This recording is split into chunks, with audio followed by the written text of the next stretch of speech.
It's really good to see that we have some gathering here tonight. From experience, we hold such functions that the people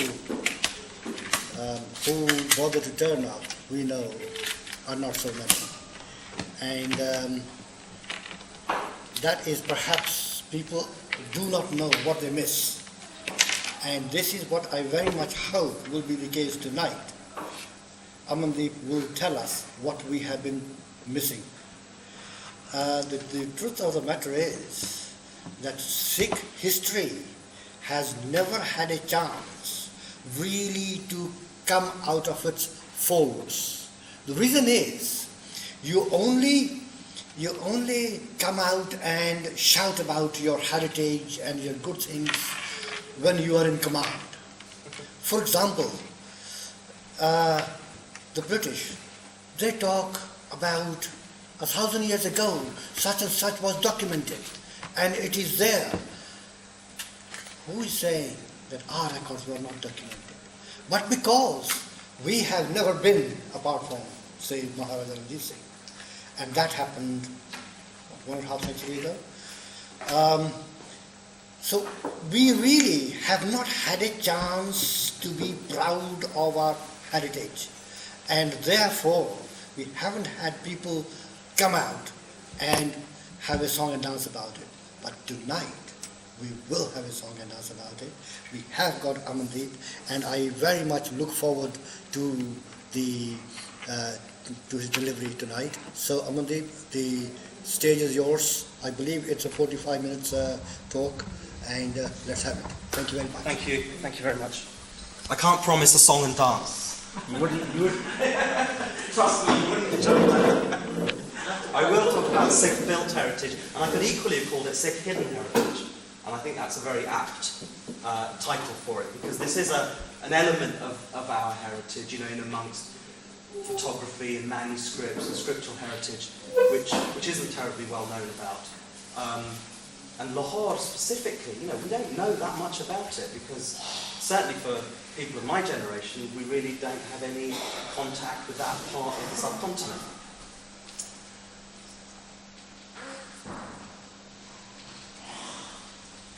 So let's start with the real basics. Let's deal with where we are. So this is just a view of the world, the subcontinent, and you can see the two countries of India and Pakistan. I hope everyone can recognise it. And I've just picked out Ludhiana.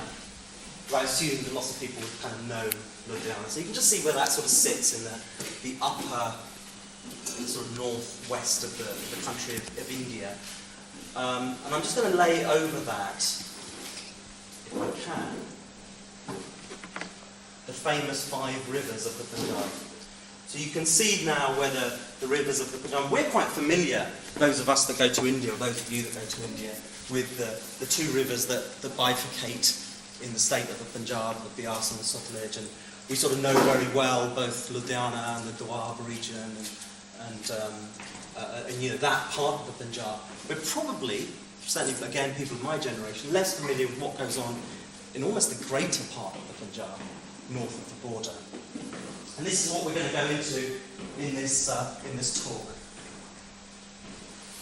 And so you can just barely see there some of the other cities, and you can see sort of running north from the Ludhiana, Jalandhar and Amritsar, and then right up in the north, Peshawar. And these are, again, cities in history that you would have come across. If this works.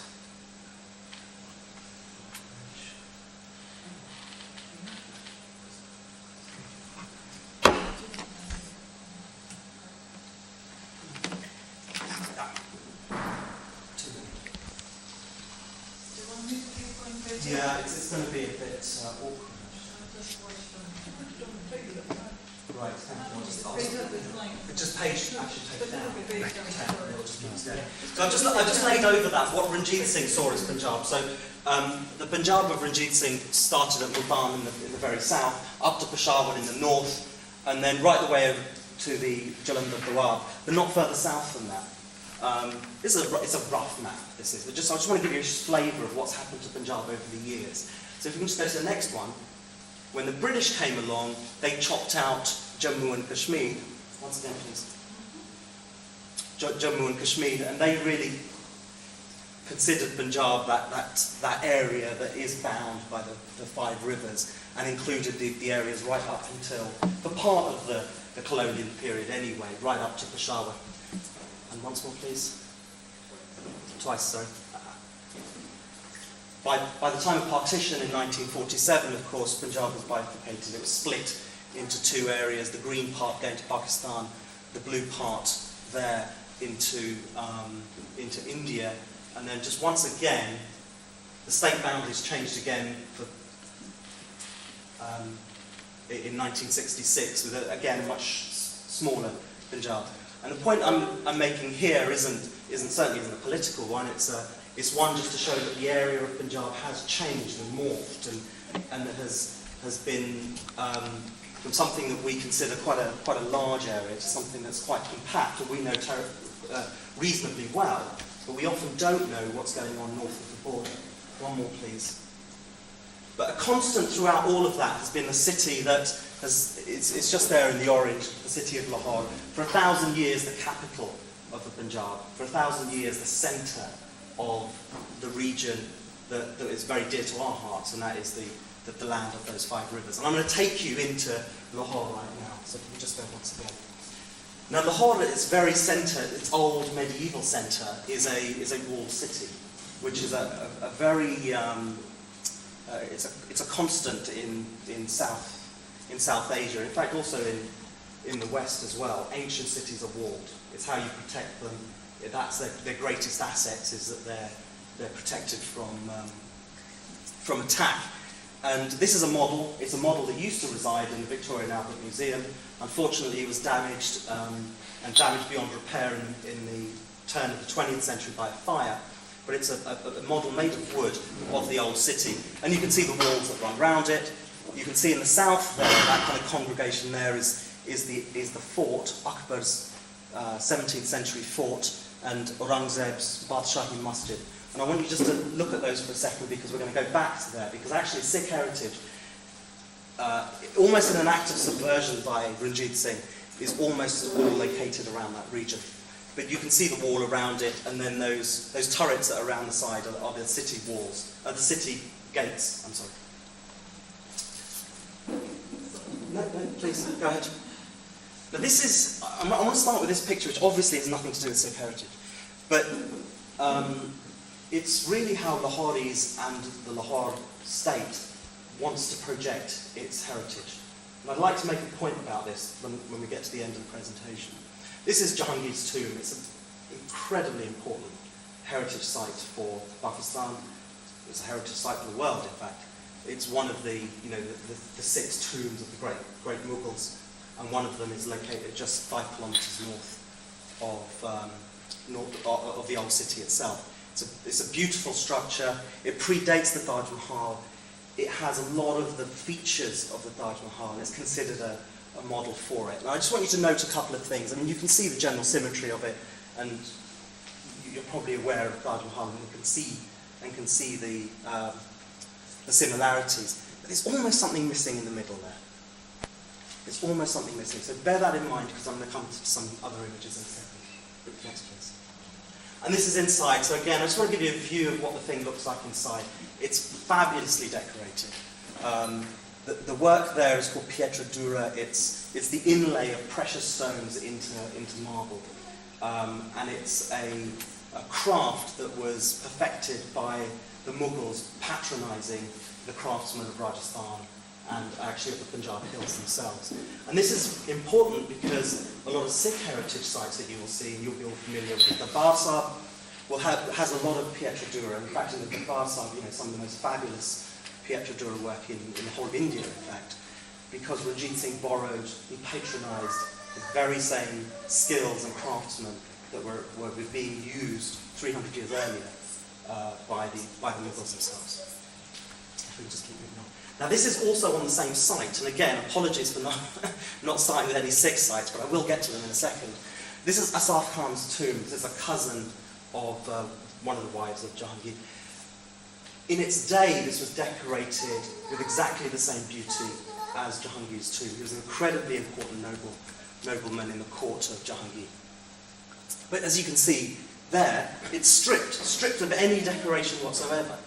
And interestingly, on this site as you enter it, and indeed on most of the Lahore's national state sites, such as Wazir Khan's Mosque, Badshahi Masjid, this particular place, the commentary says, it's a fabulous building, but when the Sikhs took Lahore in 1799, they stripped it of all of its wealth, and they used it to build their temples.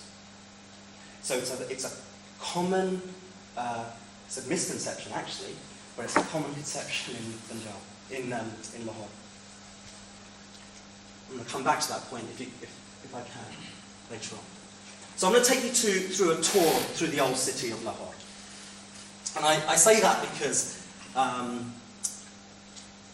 there's a fabulous early 19th century treatise called A Tour to Lahore. It's by a spy, actually. It's by a British spy who tried, it was 1809, he's desperately trying to get into Punjab, because Ranjit Singh is all-powerful, and he's ruling from the city-state of Lahore. And the British are desperate to find out what's going on. So they send this guy through, and he's a very poor spy, actually, because he breaks the first rule. Ranjit Singh's foreign policy was dead simple. If you're white, get out of my country. I don't want you even crossing the border. It's very, very simple. And he broke that rule. So he tried to pass off that he was a tourist on his way to Kashmir. Of course, that just failed. And Ranjit Singh did something very interesting to him. On the basis that, you keep your friends close and your enemies even closer, he brought him right into the centre of Lahore. And his written works, because he wanted to keep an eye on him and he wanted to hear what he was saying. And Captain Matthews' written works on that provide some of the earliest insight into what Ranjit Singh was doing and what the state of Lahore actually looked like, because it wasn't a very visible area. So these are photographs of a couple of the gates that are still in existence. There's only 4 gates that are in any decent shape in Lahore, 4 of the 13. The one on the right-hand side is the famous Roshan Gate, which collapsed and killed one of the grandsons of Ranjit Singh and the Maharaja for a day, Nihal Singh. Obviously that's been rebuilt.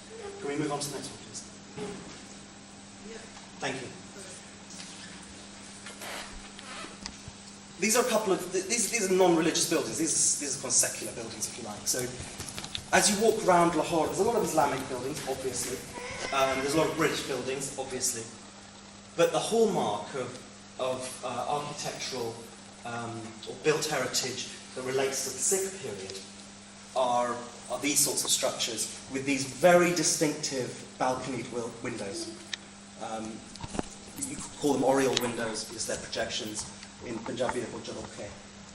They are projecting buildings. You can see the sort of lotus emblems on the tops and the bottoms, and they're absolutely redolent of buildings that were constructed during the Sikh period, often by Sikhs and Sikhs about. Unfortunately now, you can see here a couple of examples. They're in pretty shoddy condition. So if we can just keep moving forward, I'll just show you a few more pictures of it. This is a fabulous picture that was taken in 2004 of a very unique building, and amongst the kind of architectural clique of West Punjab, this was a very well-known building. It had 9 different types of G.O.A.T on it. It was like a kind of a G.O.A.T museum. It had this very unique internal balcony on an internal corner, and you can just get a sense of some of the buildings, some of the balconies above it as well. Architecturally, an extraordinarily important structure. When I went to see that in 2005, we were no longer there, because it's in the heart of the old city. The commercial value of it is reasonably high. It's not that high to us, but for people living there, it's high. And unfortunately, these buildings are being torn down.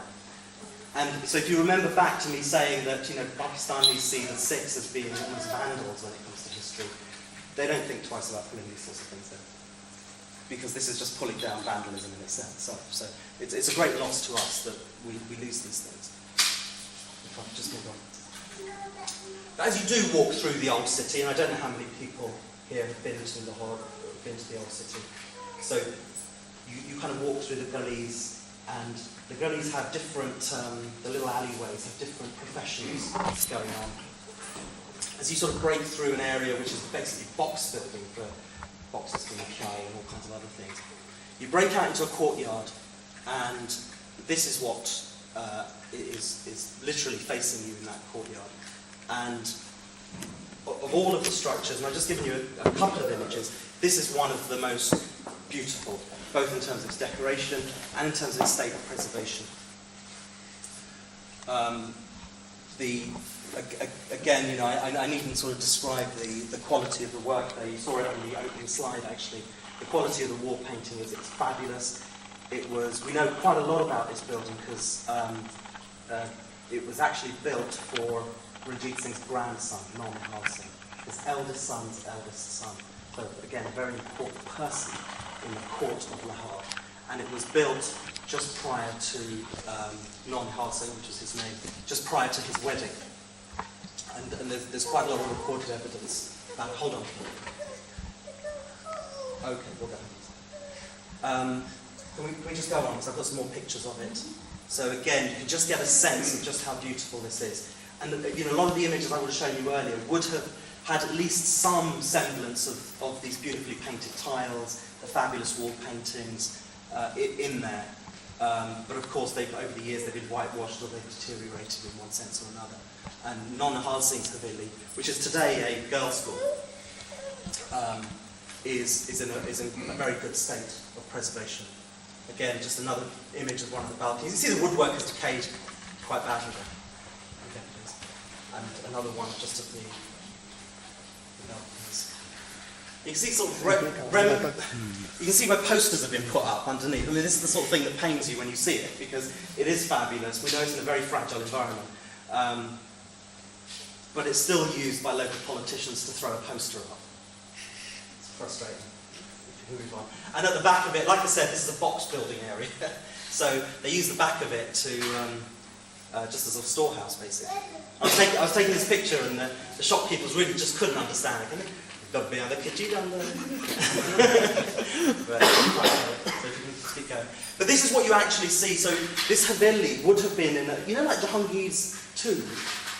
The way I could take a picture of it, because it's in a jar bag, it's in a garden, a large garden.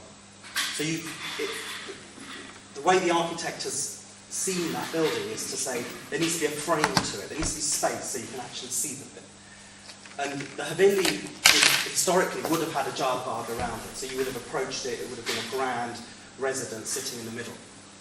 And of course today, the city encroaches right up, literally sort of 6-8 feet to the building itself, which is why all my photographs look right up at it, because you just don't get a good view. And of course you can see all of the electrification which has happened in the 50s.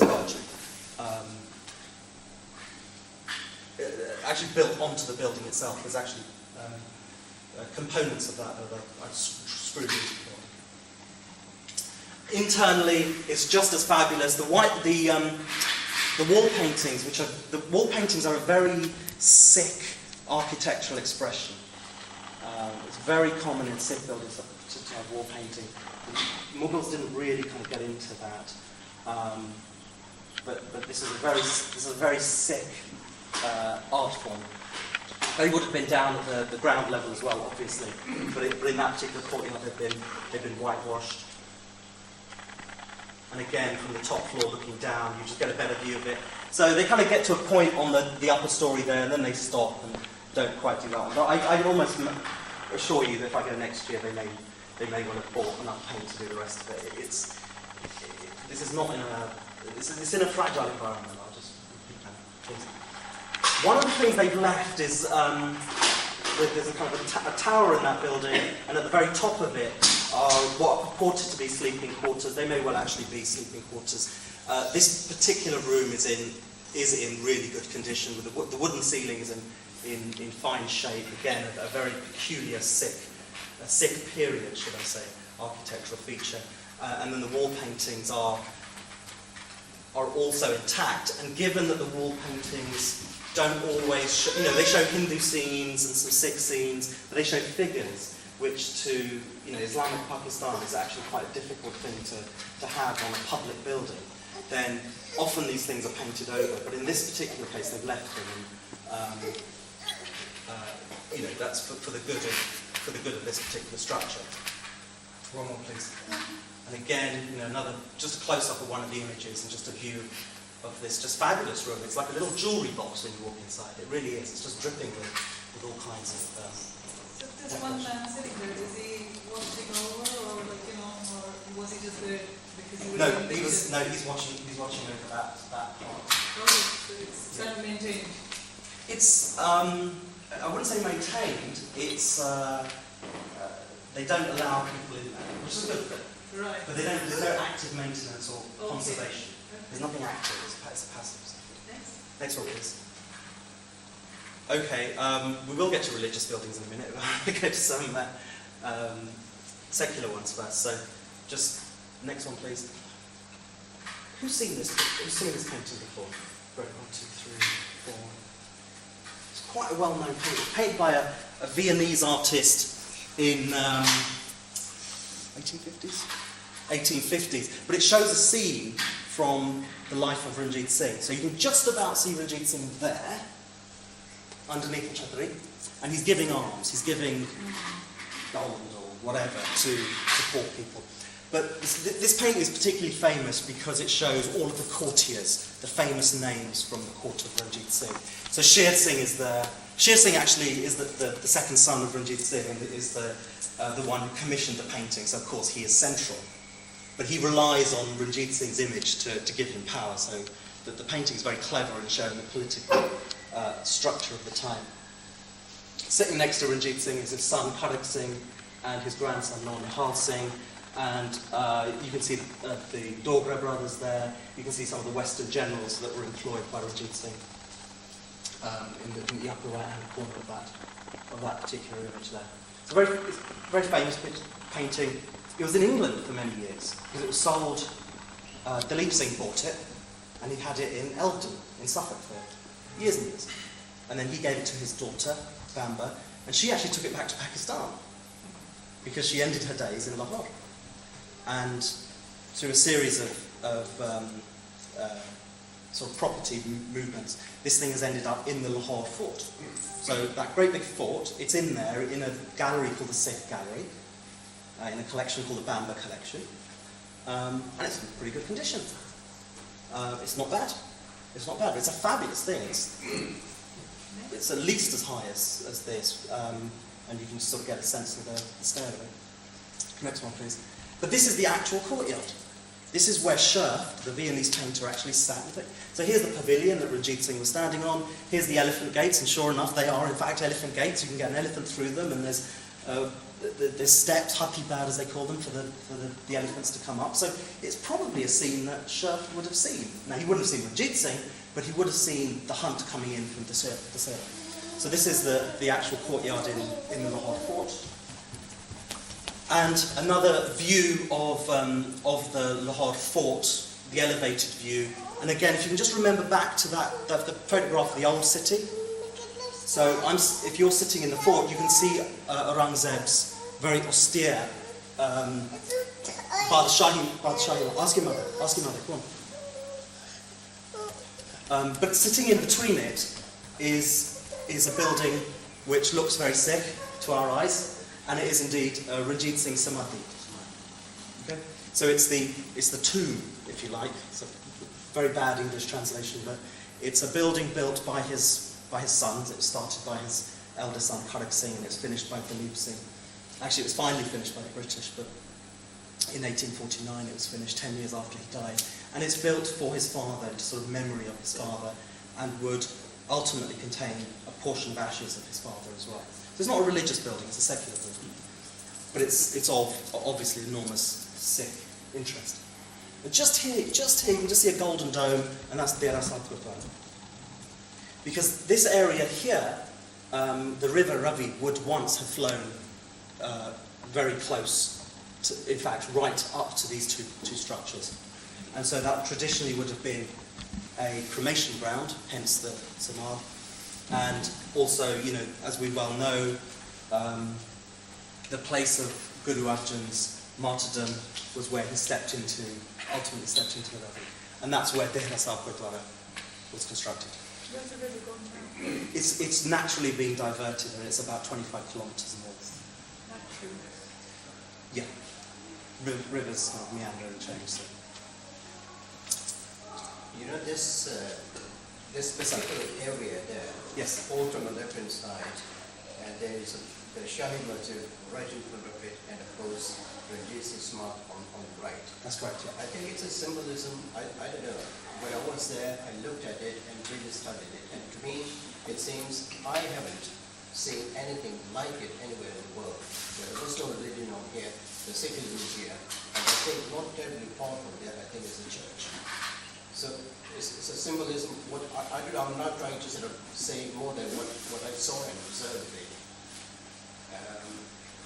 And there's It's a very interesting observation. yeah, I mean, there's nothing, and on this side, I mean, there's a huge sort of playground of the ground and all that. I was intrigued when I was there. It was fascinating. It is an incredibly important area, and there's an awful lot happening, which is why I want to draw your attention to that particular part of the old city. So should we just keep marching on? Thank you for that. Thank you very much. And again, from the Lahore Fort, you can see a better view of Dehra Sahib Gurdwara, but we're going to go into that in a second. So should we just keep marching through here? What you do find in Akbar's fort is that when the Sikhs occupied it, and again, there's a very derogatory bit of writing outside. The Sikhs came here and they vandalised lots of things. There's all that old rubbish. But what you do find is you do find frescoes, again, wall paintings, from the Sikh period in the Sheesh Mahal. So that's right in the centre. It's the most grandiose part of the building. And in fact, it's been closed off by UNESCO. I don't know how many years you went, but for the last couple of years. Oh, okay.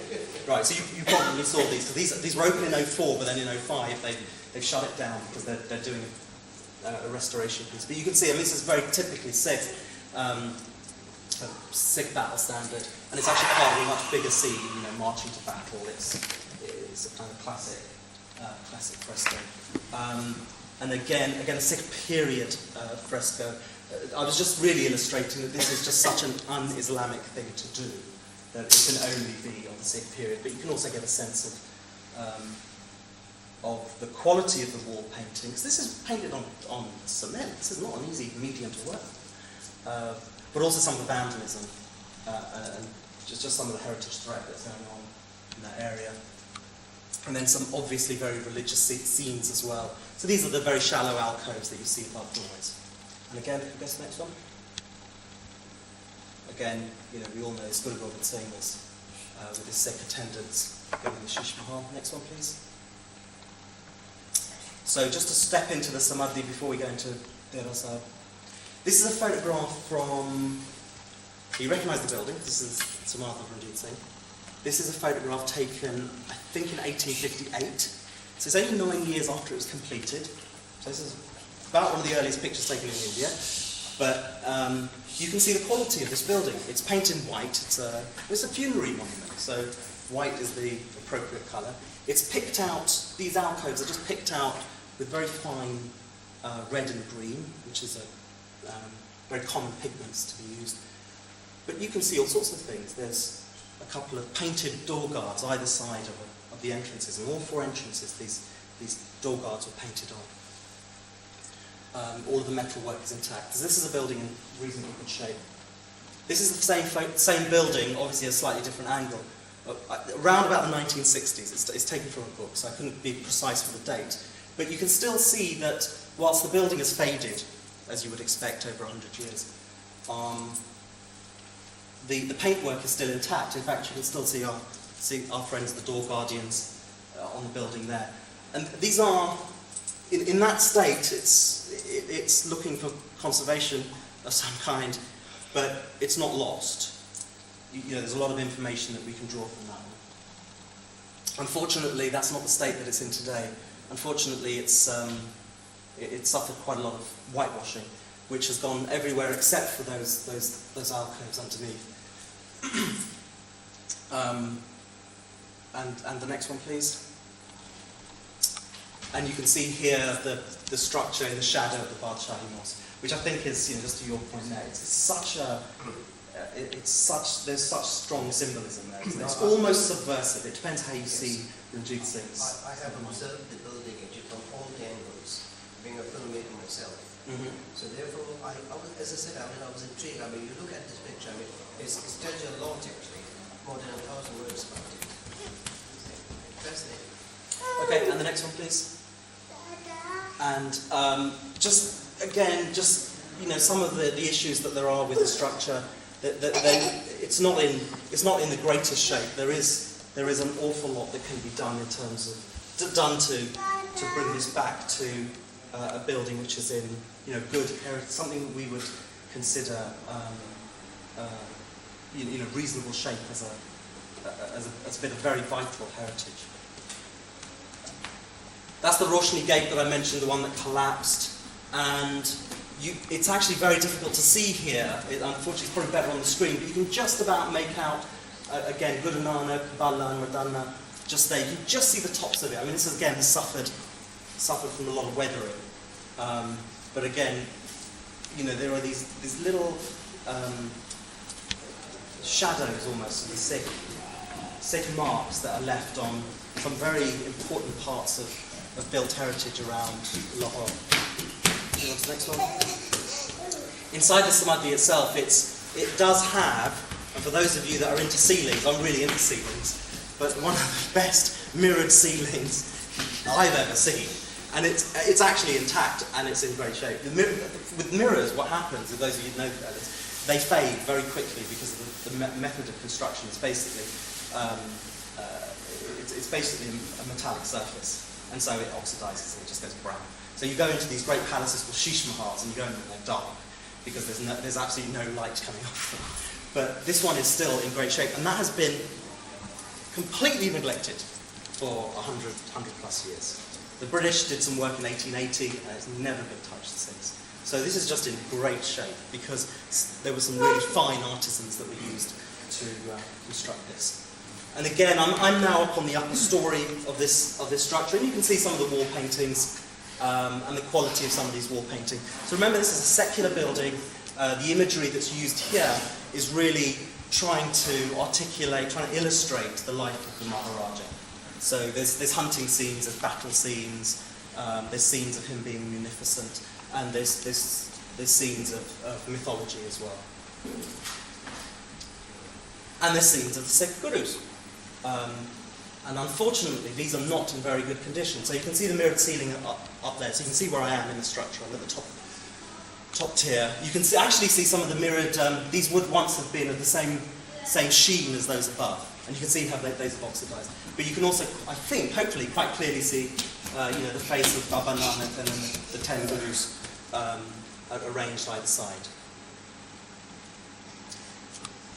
However, the building itself has with all the great sort of artistry of the fresco work that there is, has also suffered whitewashing internally as well. And that's one of the upper stories which has been completely whitewashed. And the next one. And you can see there that there's both vandalism of the frescoes with a lot of graffiti, but also an awful lot of the whitewashing hasn't been even done very neatly. Which you'd think they could do at least that. Yes, please move on. Thank you. Ranjit Singh's Samadhi also includes, because this would have been a traditional cremation ground, also includes the samadhis of his son and his grandson, which are very poignant monuments because they both died within a day of each other. And Nihal Singh, who the British were sitting on the southern border of Punjab, desperate to take it, absolutely desperate, because Afghanistan lay to the north, and they had basically been closed by natural borders everywhere else. They were desperate to take one of the most richest states, which was Punjab. And the man they feared the most was Ranjit Singh's grandson, Nihal Singh, whose father was Maharaja. but they knew the father was ineffectual.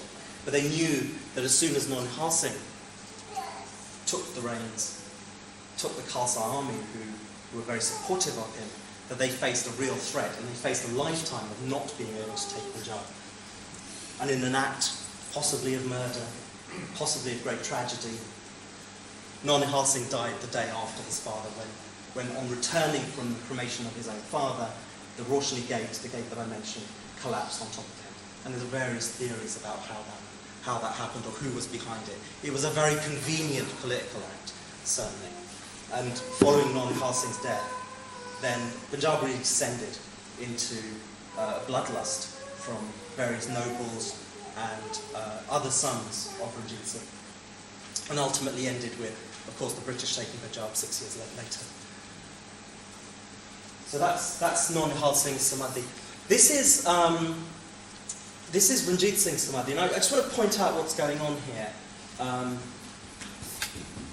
Again, when you went, you probably this is how you saw it. No, I didn't see this one. You didn't see this? Okay.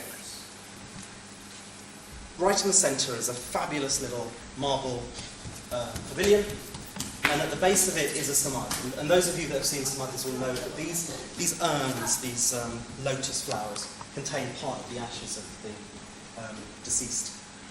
And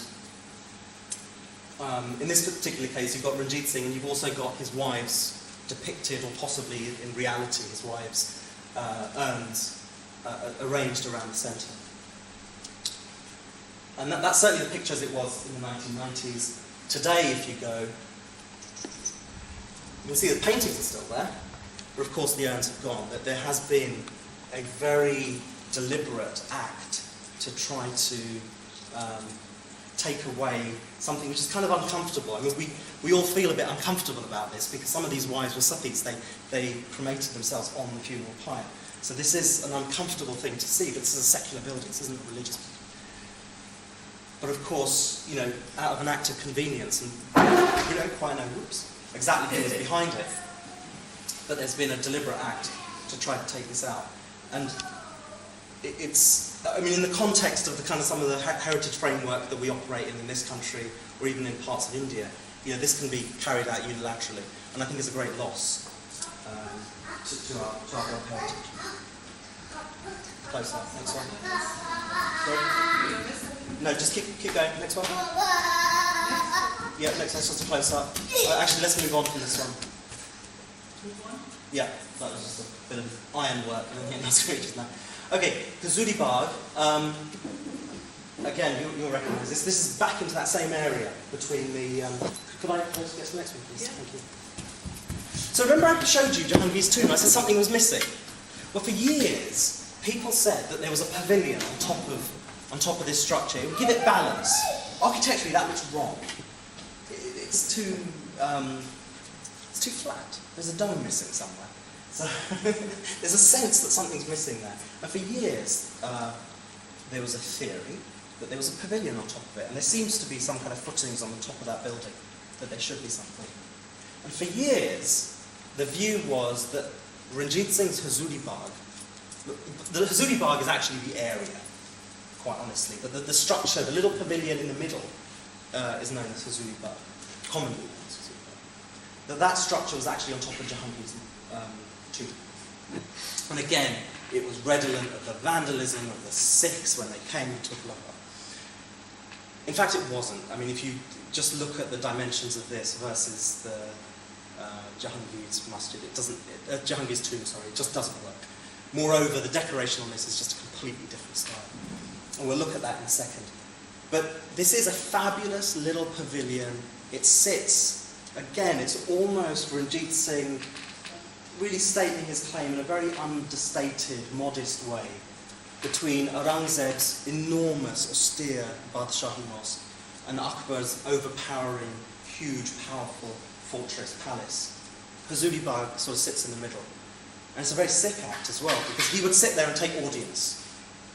Not in the mosque, and certainly not in the mosque, and not within the confines of his palace, but here, in a very, very, very public space, and it is an extraordinarily public space. And that's a picture taken around about the 1870s. Is that when you photograph? That is a photo. A photograph? Yeah, it's a photograph. It's taken over very long exposure, which is why you get that blurring. Sorry, we've gone the wrong way. Sorry. This is what you see today. Unfortunately, it's clipped a little bit here. You can see it's lost the upper story. The upper story is lost in an earthquake. You could also just get a sense of the quality of some of the work on this building. We've got some close-ups coming up. Again, this pietra dura, which is even on the floor. It's almost like a kind of a carpet that surrounds the terraces, and you can just get a sense of some of the quality of the marble work and the work that's gone into carving that. This isn't plaster work. This is actually carved into marble. One of the hardest materials to work with, in a sense, to this kind of quality. And it is nothing like what you see in Jahangir's tomb, so it's just a misconception that's convenient, I think, for certain people. Again, another picture of this.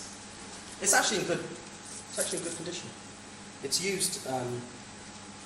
Pakistan is actually very proud of this structure because it is, again, it's like a little jewellery box. It's a lovely little, fabulous little building. So it doesn't suffer from too much vandalism, but it is neglected. Is it marble? It's not. And again, a few more close-ups. Sorry. Okay. I'm going to just move. Can we just go quickly through these? Because I think we've done an awful lot of tombs here. So let's just move on. Let's go to the Gurdwara. Right. A few. Gurdwara. Can we go to the next one, please?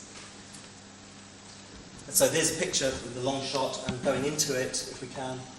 So you could just get this is an interesting picture because it actually shows sort of three phases of the Gurdwara itself. The Gurdwara is like most 18th or 19th century buildings, very, very small. The actual darbar hall, if you like, the area where you go and you do matha is incredibly small.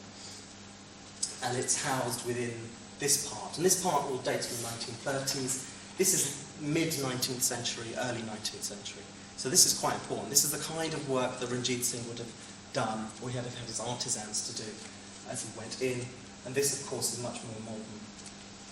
Yeah, can we go to the next one? And so you just get a sense of the quality of the work here. This is absolutely unique now because, unfortunately, a great deal of this type of work has disappeared now in our part of Punjab. So, those who will go to Gurdwaras, but we don't see this kind of thing. This would have been very common at the very big Gurdwara around the whole of Punjab, but of course now is only really to be found in Gurdwaras in sort of pre-partition India.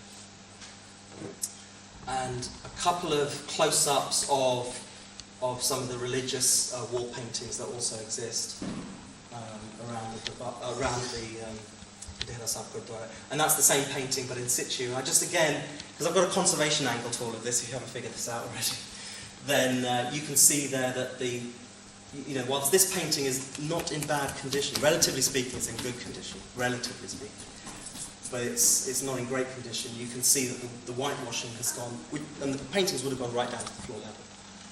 The whitewashing has come and just sort of taking it right up to about 7.5 foot. There's even been an attempt here to kind of fool the eye and give it some sense of symmetry, but in a very amateurish, very elementary sort of way, just by sort of throwing some paint on. And you can see the electrification and such like. These are things that we wouldn't allow happen to buildings in this country. We shouldn't allow happen to Sikh buildings ourselves, whether there's regulations or not. But this is, it's kind of unilaterally happening, which is a great shame. Exactly the same thing. You can see again the electrification there. You can see the same kind of pattern there. Next one, please. And then just one, which they just wiped. Not to say about that. Next one. This is the actual Astana itself. This is the central part. So you come in, obviously, this is the balcony, you do and this dates, a lot of this work dates from the 1930s. But it's still in, it's still of a quality, I think. The silver doors, they're tarnished a little bit, but they're still in pretty good shape. And can I go to the next one? And I pulled these off the internet just the other day, actually, because I saw these on the internet and it just surprised me. Two things I want to point out. One is this kind of mirrored work, which is now. I was talking to a Pakistani friend of mine who's a conservation architect in Pakistan, and he was saying this is happening throughout the whole of Pakistan now. A lot of old mosques are suffering this as well, where old wall paintings or decoration is being covered by this very gaudy, very modern, quite glitzy kind of mirror work, and it really does nothing, obviously, to enhance an old structure. And there's that thing. And the other thing I want to point out, which I noticed, was that they whitewashed they glossed the marble. I don't know what that was all about, because I took those pictures back in 2005, and this I think dates from sometime this year, and they've glossed them up, so it's it's a kind of a losing battle in some respects. Nankana Sahib Gurdwara, around Nankana Sahib, for those of you that have been, you will know that there are a number of shrines and a number of Gurdwara relating to the life of Guru Nanak. And in this particular one, it's a very small structure. You have much more folksy wall paints. So still, Sikhs are going back to that tradition of painting on walls. But unlike the Ranjit Singh paintings, which are extremely fine, who would have had patronage with some of the better artists, here it's much more folksy. And a little bit more elementary, but beautiful nonetheless. But again, just to go back to your point of hidden heritage, this very much is part of our heritage. This really is what this kind of quality, this kind of work is, in my case, what back in the bins in Punjab when my forefathers would have gone to. This is what they would have seen, and I think for that reason alone, it should be studied much more closely. It's just a long shot from the same structure. And here, this is a much more modern structure. This one dates from about 1929, 25. And you can see here, it's almost French, isn't it? Right? It's a very European style of decoration on the right-hand side. Sheikhpura Killa. We've moved out of Lahore now to Jahangir's enormous, austere fort of Sheikhpura.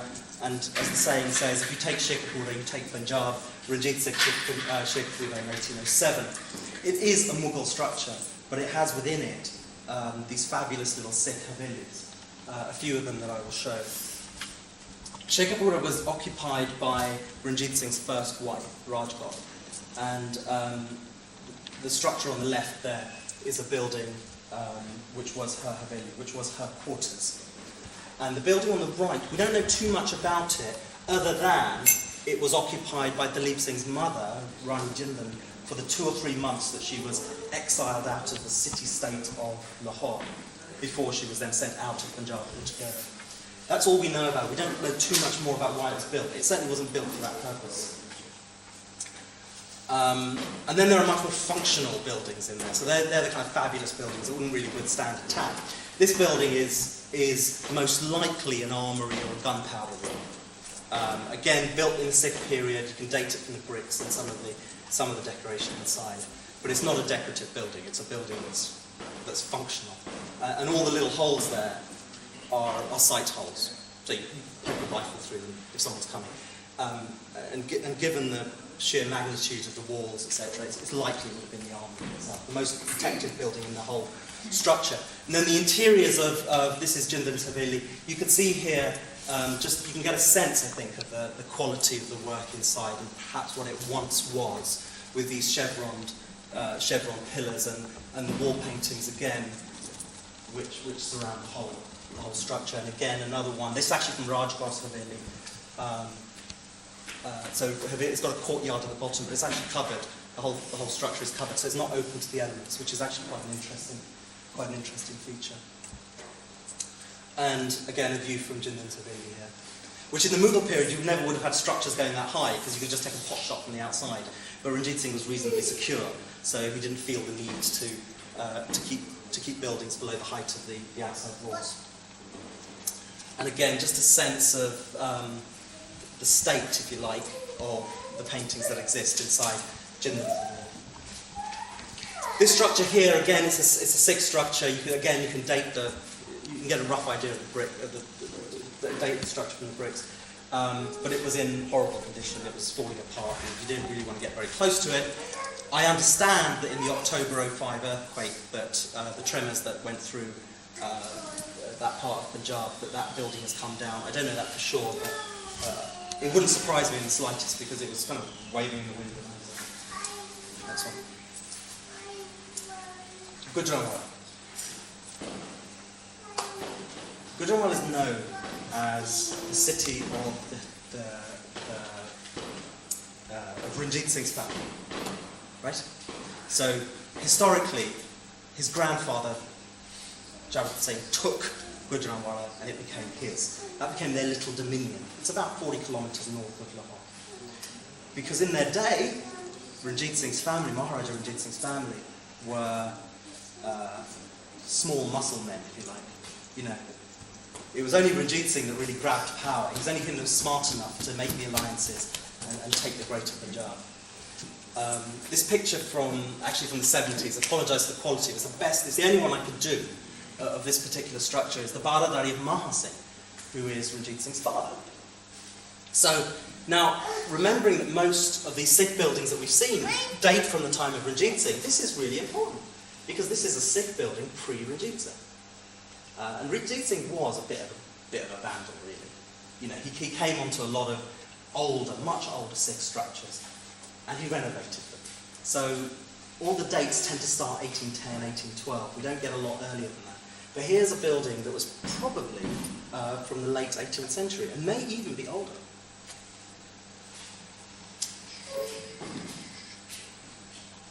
Unfortunately, it's not in that state today. It was destroyed by, really razed to the ground almost, by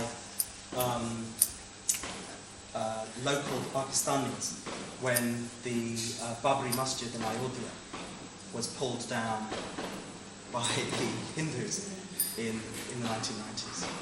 So this is within living history. This has been pulled down, and for completely the wrong reasons. You know, they attacked a Sikh building because of what was happening in India. And if we can just tab through, I just want to give you a sense of the quality of it. If we can just keep moving, please. Thank you. And well, there we go. We'll stop here.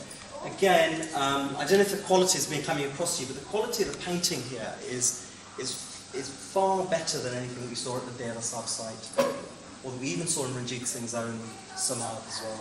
This is a style that's almost peculiar to the northern region of Punjab. It's very interesting that Ranjit Singh's father was patronising or bringing those sorts of artisans down.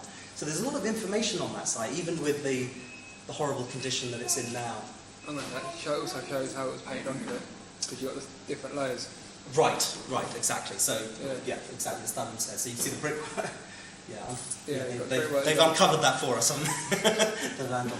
Yeah, and then there's the render, and then the final layers of plaster, the wet plaster that would have painted onto. And then straight onto that, they'll paint a coat of paint. Right. And straight onto that, they'll paint with that. Precisely. See, precisely. So you can actually, you can see the layers. The underpaint there. Good point, though.